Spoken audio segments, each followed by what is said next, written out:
comprender por qué los hombres de un país culto, porque Alemania era el país más culto de Occidente en los años 30, país de científicos. ¿Estamos viéndolo? Sí, señor, profe. Ok, ahí vamos.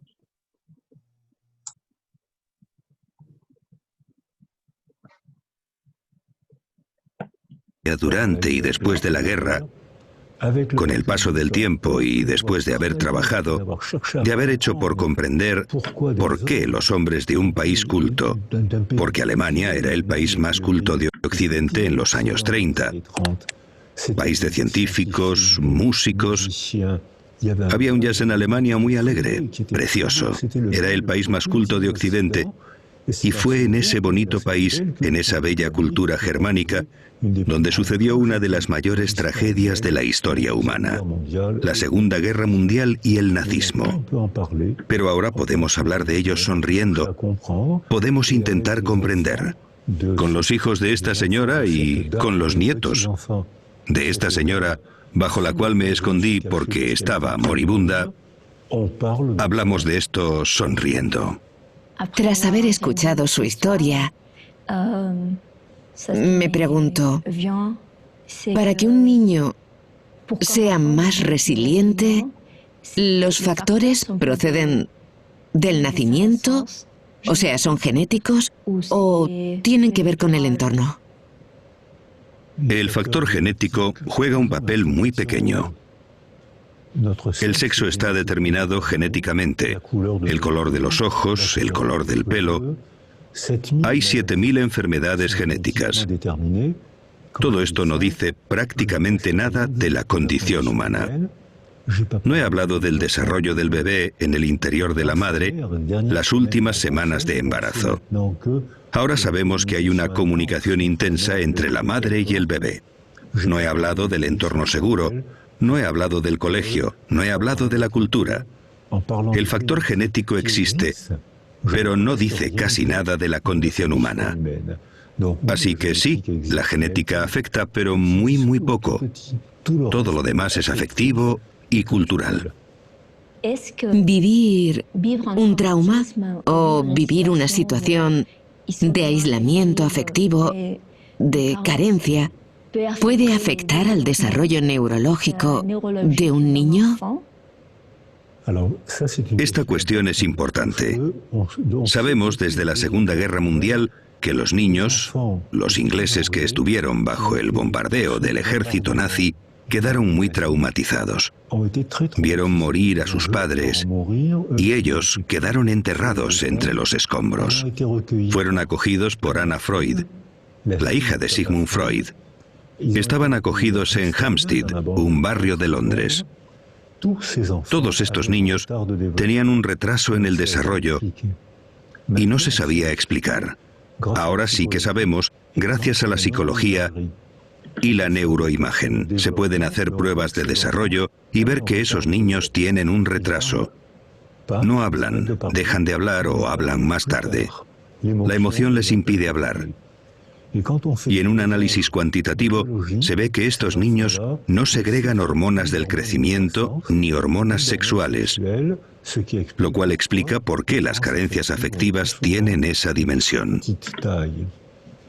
Ahora con las imágenes cerebrales vemos que cuando el niño está afectivamente aislado, presenta una atrofia de los lóbulos prefrontales y de los circuitos de la memoria y las emociones. Y por contra presentan una hipertrofia de una serie de neuronas que tratan las emociones insoportables. Esto hace que los niños que han estado aislados o privados de afecto en la edad temprana, más adelante y durante toda la vida, si los dejan solos, interpretan toda información como una agresión. Tienen miedo de todo. Se sienten agredidos por todo. No hay que mirar en el contexto, sino en la infancia temprana, cuando fueron privados de afecto. Se tienen que tomar decisiones políticas. Las mujeres embarazadas tienen que estar tranquilas. Hay que permitir que organicen un entorno seguro desde el primer mes, con la madre, claro, y con el padre o con la abuelita. Y hay que cambiar la estructura educativa para dar seguridad a los niños en lugar de fustigarlos para obtener buenos resultados escolares. A partir de entonces, habrá cada vez más niños resilientes. No se acabarán las adversidades de la vida, pero podrán afrontarlas mejor y no serán prisioneros de la desgracia. Sabemos que entre las personas que han vivido situaciones de vida difíciles, hay muchos pintores, cineastas, escritores. ¿Tiene el cerebro alguna manera de superar o de defenderse cuando vivimos situaciones difíciles? La vida es apasionante y difícil. Suprimir la tragedia de la condición humana.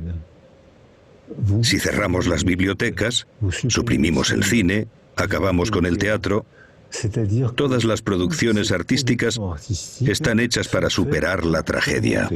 Las películas cuentan tragedias, cuentan historias emotivas de gente, de niños que consiguen superar la tragedia. Y para nosotros son maneras de comprender, pero para los dañados, los traumatizados, es también una forma de pedirle al artista que sea su portavoz. Si me ha pasado algo que no tengo fuerza o valor para contar, porque si cuento lo que me ha pasado, para mí será duro y para ti difícil de escuchar, y vas a querer que me calle. Eso es lo que pasó después de la guerra, la negación cultural francesa. Y en España puede que también hubiera, igual que en Alemania, y en todos los países que han vivido tragedias en la historia. La negación es protectora porque nos permite evitar afrontar el problema. Pero esta negación que protege obstaculiza la resiliencia, porque no afrontamos el problema. Sin embargo, cuando damos la palabra a los artistas, a los poetas, los cantantes, escritores, cineastas, ahí las emociones están controladas, porque podemos hacer del actor. El actor se convierte en nuestro portavoz y él dirá lo que yo no tengo fuerza para decir. El desvío, el alejamiento de la emoción, el control de la emoción, la representación de la tragedia de manera soportable, ya sea con una película, una novela. Así los demás pueden intentar entender sin angustiarse ni sentirse incómodos por la tragedia. Si yo te cuento la tragedia que me ha ocurrido, vas a querer que me calle porque te incomodará. Y me dirás, bueno, ya pasó. Pero no, no ha pasado. Está grabado en mi memoria. Puedo callarme. Si me pides que me calle, yo me callo. Pero no ha pasado. Al revés, si me callo, le daré vueltas y lo reforzaré. Si te digo, yo no tengo fuerzas para decirlo, pero ve al cine a ver tal película que cuenta una historia de una violación. Cuenta cómo consigue una mujer forcejear, defenderse, volver a la vida. Ve al cine a ver la historia de un exilio, para ver cómo se han adaptado a una nueva cultura, que no siempre fueron bien recibidos. Llorarás, te emocionarás y comprenderás. Y a partir de ahí nos entenderemos mejor y podremos hablar gracias a los artistas. El arte juega un papel muy importante en el proceso de resiliencia. Además, todos los niños se benefician de esto, estén o no traumatizados. Se benefician de la función artística y debemos informarles, debemos entrenarles para convertirse en pequeños artistas. Porque como la madre está siempre ahí, el niño no necesita nada. Es ella quien lo recibe todo en lugar del niño. Pero cuando la madre se va a trabajar o a ocuparse de ella misma, hacer la compra, el niño está solo. Y tiene que aprender a soportar la marcha de su madre, haciendo dibujos y pensando, cuando vuelva mamá le daré este dibujo y se pondrá contenta, me dará un abrazo y será una fiesta afectiva. Después, si mamá se va, si mis amigos se van, lo contaré. Escribiré un relato. Lo comprenderán. Es verdad que necesitamos una carencia para volvernos creativos. La carencia invita a la creatividad. En un niño totalmente aislado, su cerebro estará dañado y no podrá ser creativo. Pero un niño demasiado protegido tampoco invita a la creatividad. Entonces la madre, el padre, tienen que estar ahí para darle seguridad y de vez en cuando considerarse a sí mismos como personas, para dejar un espacio vacío al niño, para que el niño dibuje, invente un cuento, una novelita, para esperar el retorno de la madre. Es la carencia lo que invita a la creatividad. Entonces, cuando habla de resiliencia, también habla de altruismo. ¿Existe una relación entre el altruismo y la resiliencia? Hemos leído que hay mecanismos de defensa psicológicos positivos. ¿Puede hablarnos un poco del altruismo y estos mecanismos? Cuando hemos vivido una tragedia, estamos a la defensiva.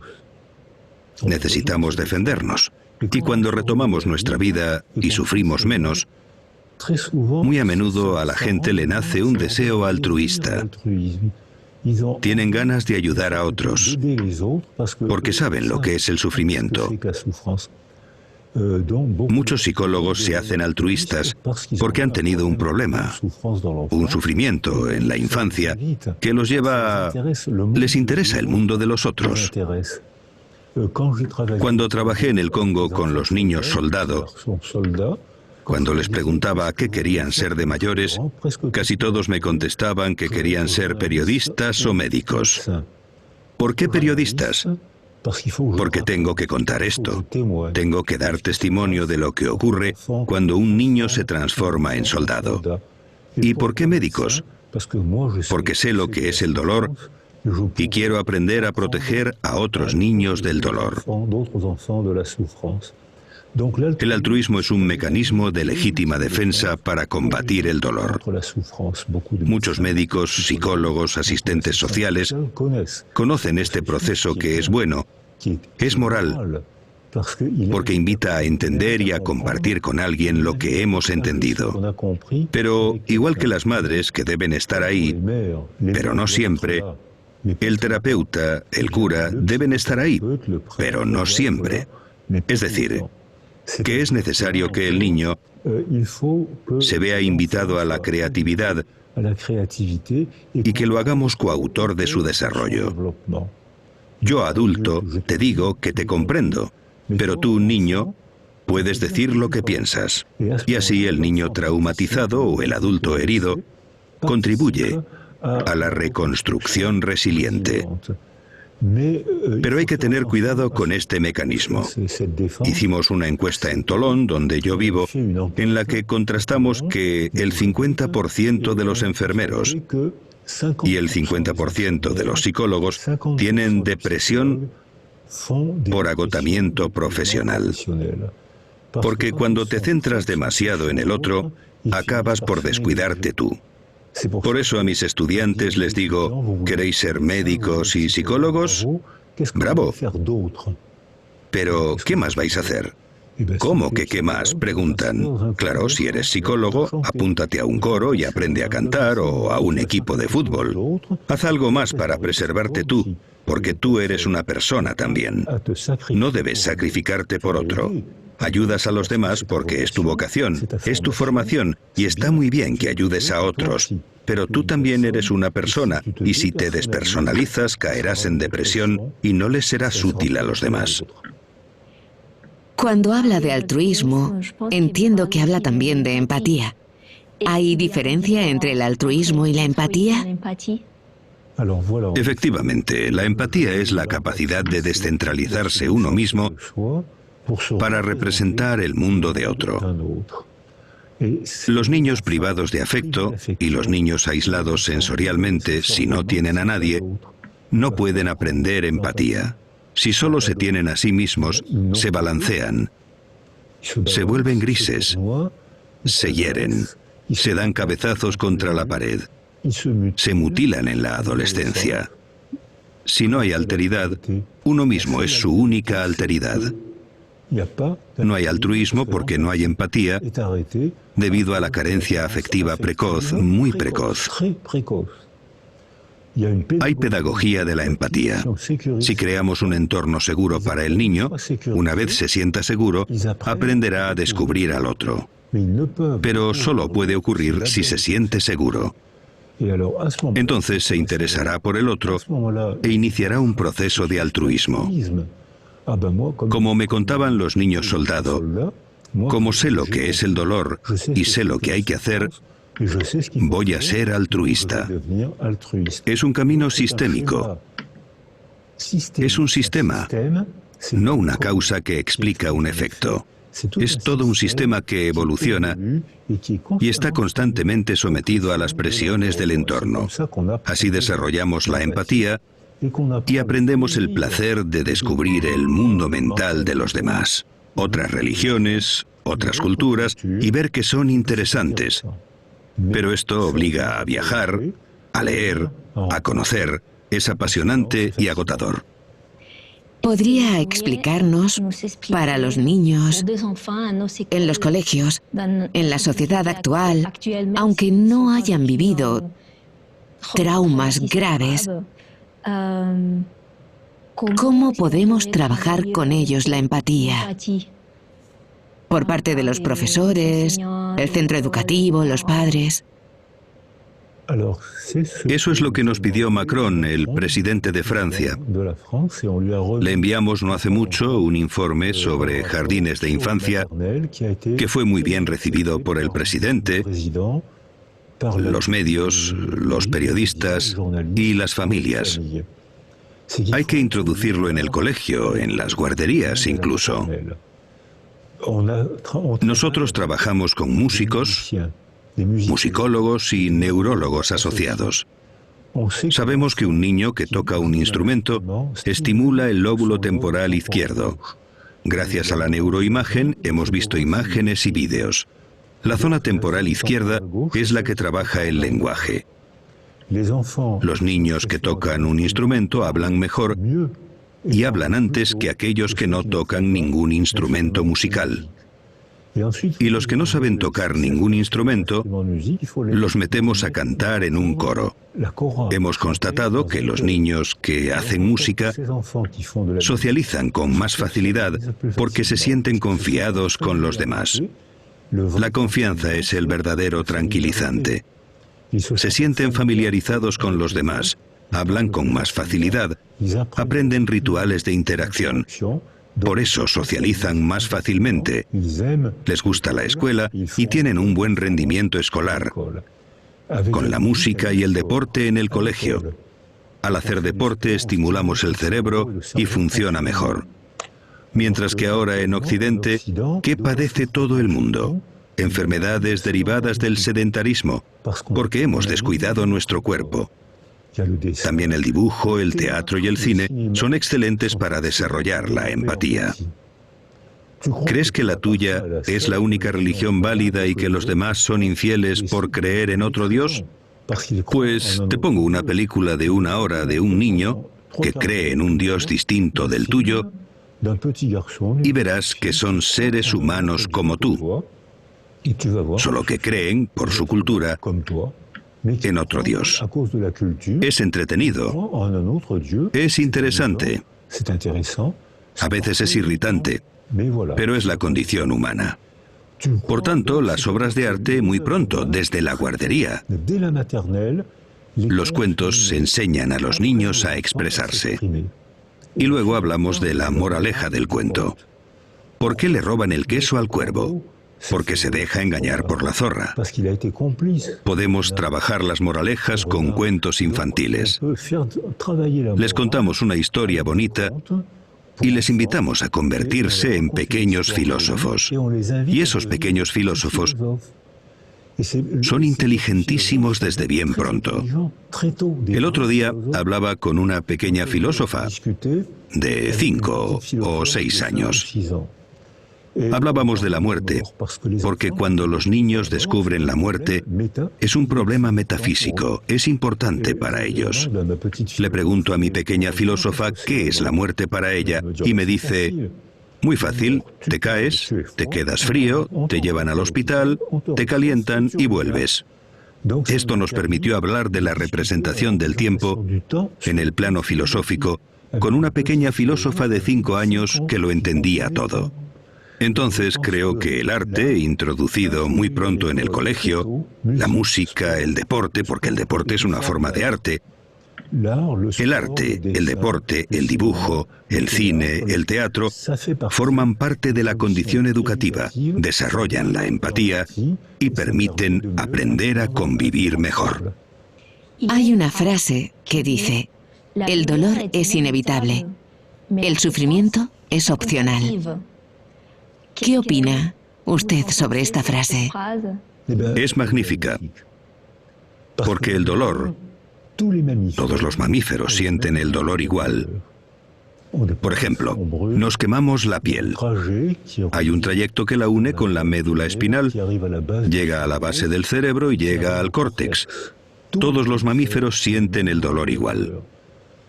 Pero no todos los mamíferos sienten el sufrimiento igual.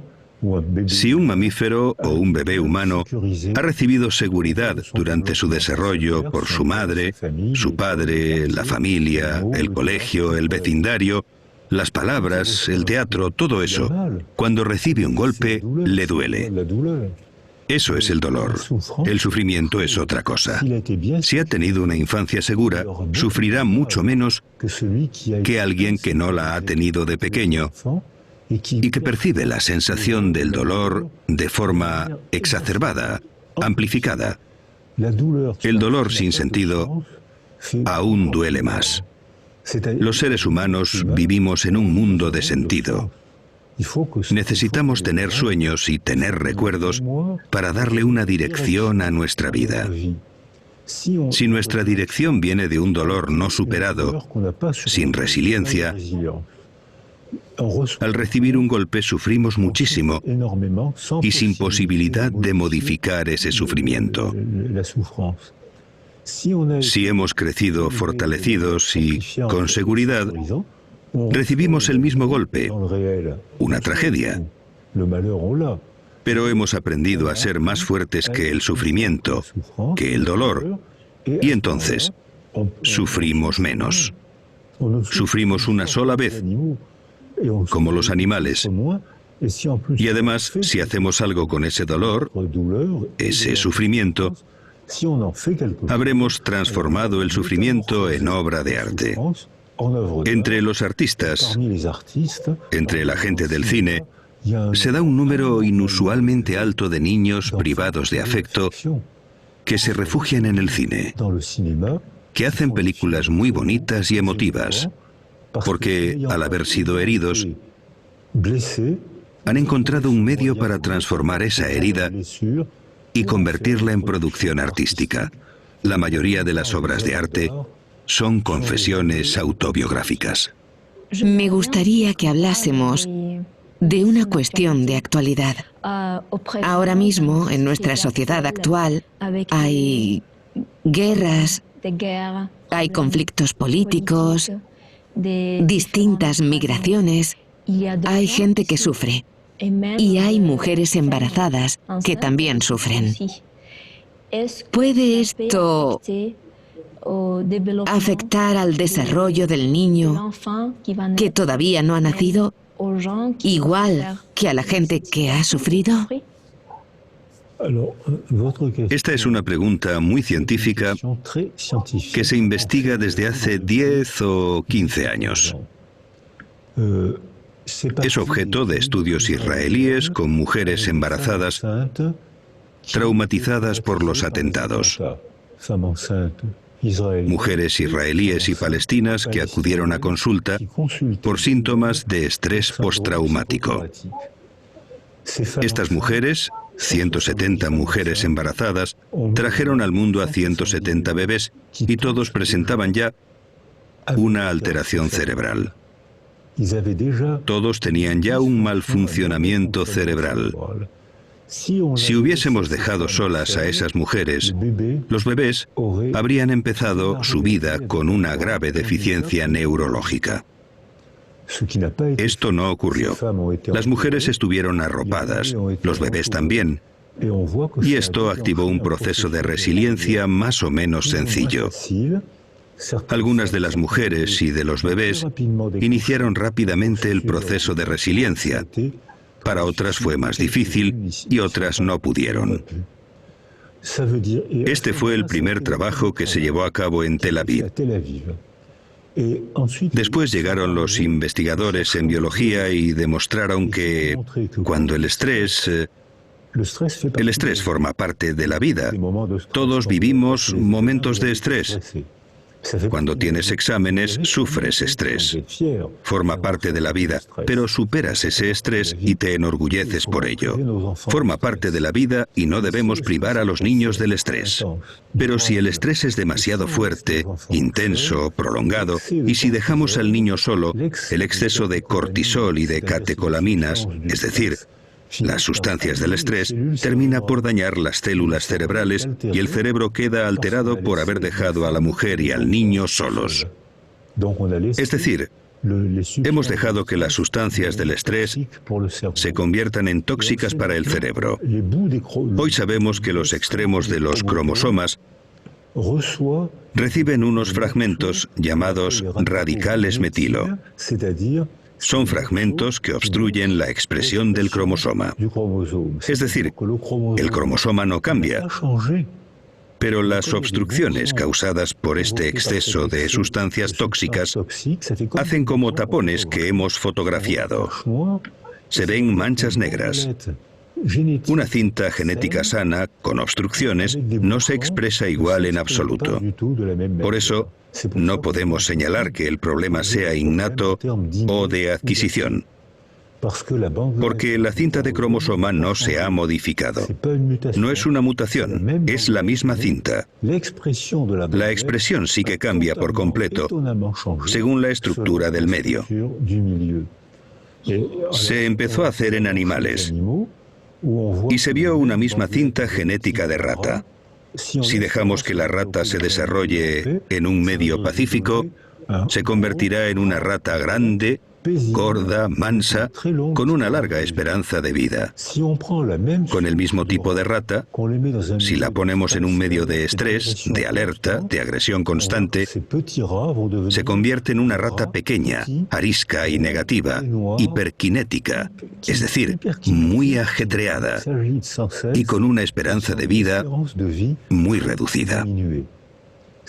Es la misma cinta genética que experimentalmente hemos hecho que se exprese de manera totalmente diferente, morfológicamente, a nivel de comportamiento y de la esperanza de vida. Por lo que el problema de lo innato y lo adquirido es un sinsentido absoluto.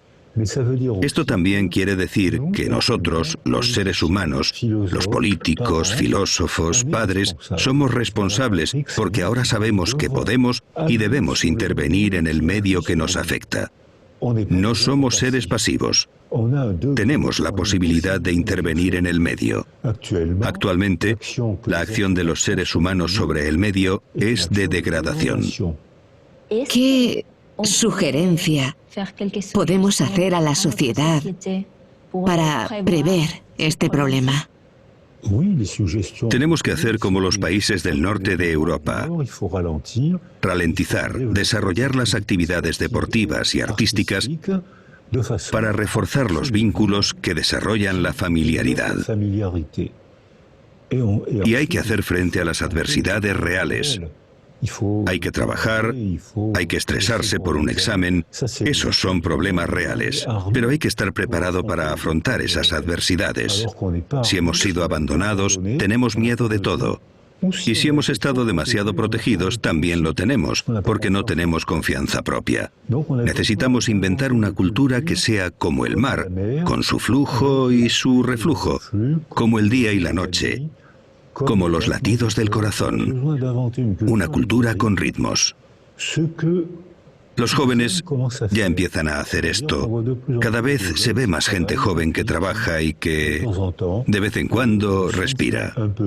Puede que los jóvenes inventen probablemente una nueva cultura para combatir los efectos de la angustia provocados por la cultura tecnológica. La cultura tecnológica combatió el miedo de la Edad Media y el miedo que conocíamos hasta los 50. Eso ha sido gracias a la tecnología. Pero ha tenido como efecto secundario el desarrollo de la angustia. Puede que la cultura que van a inventar los jóvenes permita también controlar la angustia. Es muy interesante lo que ha compartido con nosotros. Le agradecemos mucho su presencia y esta entrevista. No, ha sido un placer. Gracias por invitarme.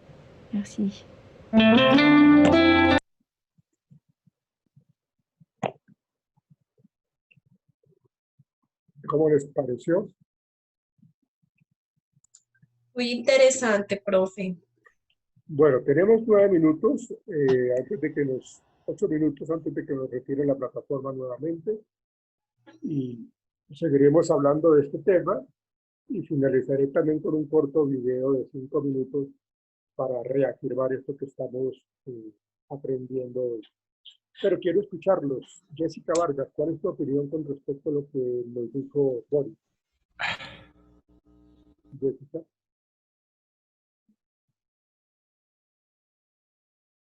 Jessica Vargas, ¿me escuchas?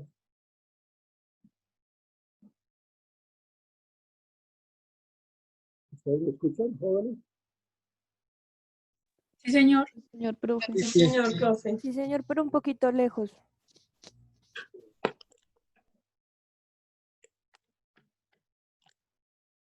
Jessica no me escucha.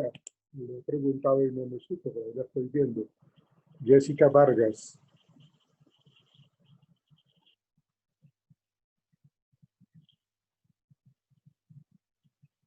Bueno, Paula, ¿cuál es tu opinión, Paula Santiesteban? Profe, pues me gustó muchísimo el video, me impactaron muchas cosas que pues el Boris hablaba y una de esas era como la calidad de vida que tienen unos países a otros por medio de la educación temprana. Yo siempre he discutido en las clases que lo importante y lo que más nos está afectando ahora es la educación. Entonces ahí ya reafirma que, que tenemos que mejorarla, porque es verdad, estamos obligando a los niños a crecer muy rápido, a ir muy rápido, y si nosotros de adultos que nos vivimos estresados, vivimos angustiados, no me imagino un niño pequeño que todavía no puede procesar a la misma rapidez ese tipo de cosas, y lo único que estamos haciendo es como llevarlos a una vida más corta. Entonces como que me gustó muchísimo esa parte, porque digamos se enfrascan muchas ideas que tenemos que poner en práctica nosotros como psicólogos acá en Colombia. Entonces esa parte me llamó mucho la atención, y también la desligación que tenemos con decir si bien si nosotros somos o aprendemos genéticamente o venimos ya completamente deficientes genéticamente, o si lo aprendemos. Entonces me gustó también esa desligación de lo genético y que es más por todo lo que nos rodea. Sería eso. Gracias, profe. A ti, gracias. Jessica, si quieres, manda un escrito por el chat para que una breve idea con respecto a lo que nos dice el video, Jessica, por favor, ¿ok? Gracias, Paula. Pero fíjate lo que él decía, ¿no? La genética, al parecer, tiene una influencia muy corta, muy mínima en la presencia de la resiliencia, sino que se le da mayor relevancia al contexto y a las primeras experiencias infantiles que tenemos todos nosotros, Sí, profe. Paula. Sí, eso. Es que eso fue lo que me gustó, porque digamos, yo he estado leyendo cosas que dicen, no, es que uno ya viene desde lo genético, uno, los padres a uno le traen lo peor, que no sé qué. Entonces acá reafirman que no, que sí hay una intervención muy pequeñita en lo genético, pero que todo eso viene ya después de que uno ya está casi formado, o sea, viene de todo su contexto, de todo lo que usted vive de niño y de la manera en cómo lo afronta. Y eso ya, ahí sí ya se va generando, ya es como él decía, un sistema, no es como una cadena, sino como un sistema a su alrededor de las cosas que uno vive y cómo aprende a vivir con ellas. Sí, ok, claro, gracias, Paula. Solange, ¿cuál es tu concepto, Solange? ¿Cuál es tu aporte? Profe, pues interesante y también desde lo que dice mi compañera Paula, yo estoy muy de acuerdo con ella. Con ella también siempre discutimos mucho en las clases lo de la educación. Nosotras siempre hablamos de que definitivamente la educación es fundamental en cualquier contexto de la vida.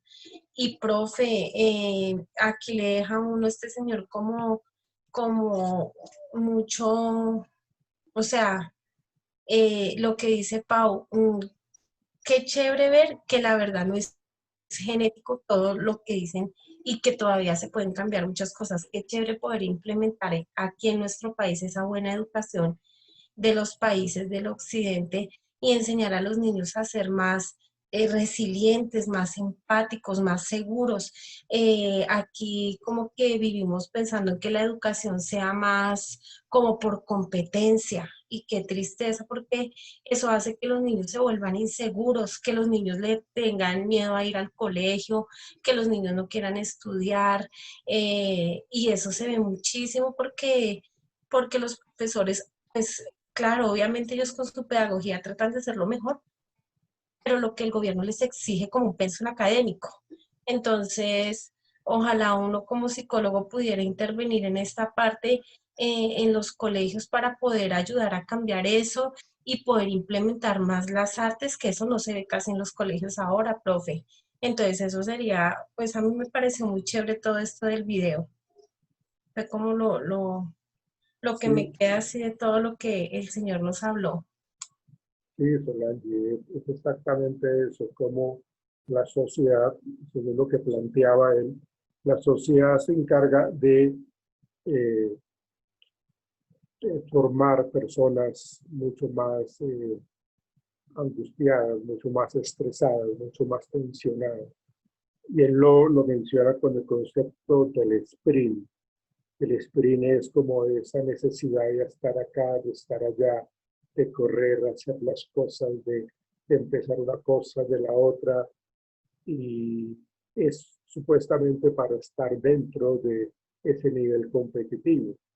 En cambio, si lo asumimos y que lo hacen en otras culturas europeas, eh, se habla de eh, ralentizar.